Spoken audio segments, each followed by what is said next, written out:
यह सच्ची घटना कोरोना काल की है। उस समय नोएडा अस्पताल में एक कोरोना पेशेंट का केस आया। मरीज बेहद सीरियस था। एक मरीज डिस्चार्ज हुआ, उसके स्थान पर एडमिट किया गया।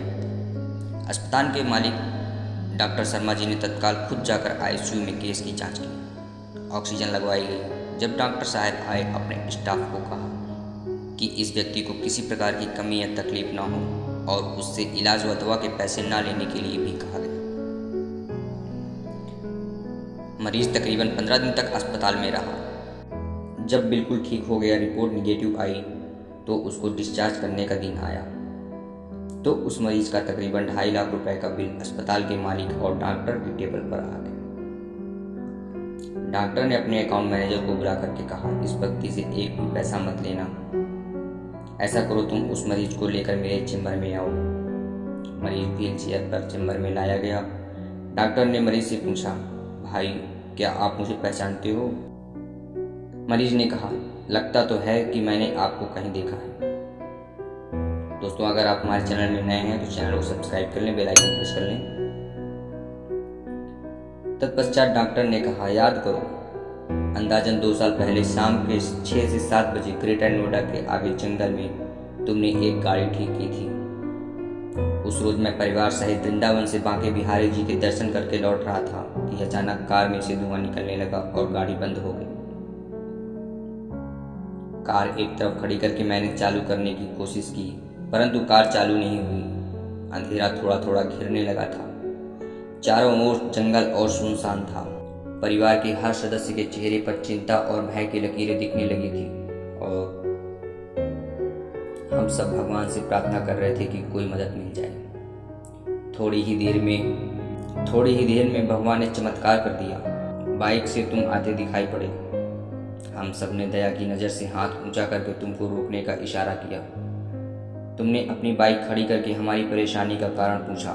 तुमने कार का बोनट खोलकर चेक किया और कुछ ही क्षणों में कार चालू कर दी।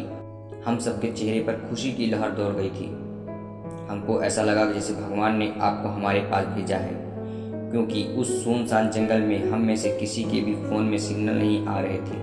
क्या कारण था? किसी का नंबर नहीं मिल रहा था, ना ही नेट चल रहा था। बच्चे साथ थे, उनकी चिंता ज़्यादा थी। तुमने मुझे बताया कि तुम यहीं जेवर के पास गैराज चलाते हो। मैंने आपका आभार जताते हुए कहा था कि रुपए पास होते हुए भी ऐसे मुश्किल समय में मदद नहीं मिलती। तुमने ऐसे कठिन समय में हमारी मदद की। इस मदद की कोई कीमत नहीं है, यह अमूल्य है।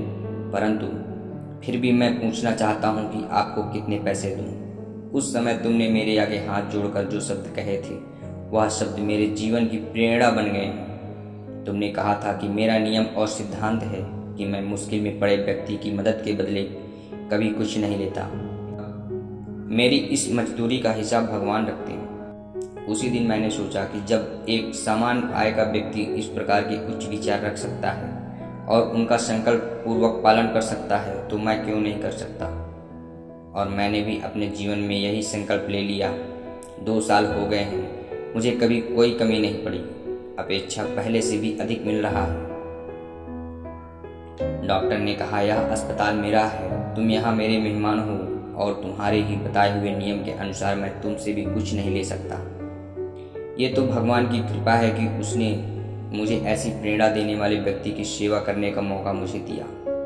ऊपर वाले ने तुम्हारी मजदूरी का हिसाब रखा और वो हिसाब आज उसने चुका दिया। मेरी मजदूरी का हिसाब भी ऊपर वाला रखेगा और कभी जब मुझे जरूरत होगी वो जरूर चुका देगा। डॉक्टर ने मरीज से कहा, तुम आराम से घर जाओ और कोई भी तकलीफ हो तो बिना संकोच के मेरे पास आ सकते हो। मरीज ने जाते हुए चेंबर में रखी भगवान की मूर्ति के सामने हाथ जोड़कर कहा, हे प्रभु, आज आपने मेरे कर्म का पूरा हिसाब ब्याज सहित चुका दिया। मित्रों, सदैव याद रखें, आपके द्वारा किए गए कर्म आपके पास लौटकर जरूर आते हैं और वो भी ब्याज समेत। जितना हो सकता है लोगों की मदद करें, आपका हिसाब ब्याज समेत वापस जरूर आएगा। इसीलिए कहा गया है कि कर्मा लौट कर जरूर आएगा। अगर आपको हमारी वीडियो पसंद आई हो तो वीडियो को लाइक करें, चैनल को सब्सक्राइब करें, बेल आइकन प्रेस करें ताकि हमारे चैनल की लेटेस्ट वीडियो की नोटिफिकेशन आपको सबसे पहले मिले।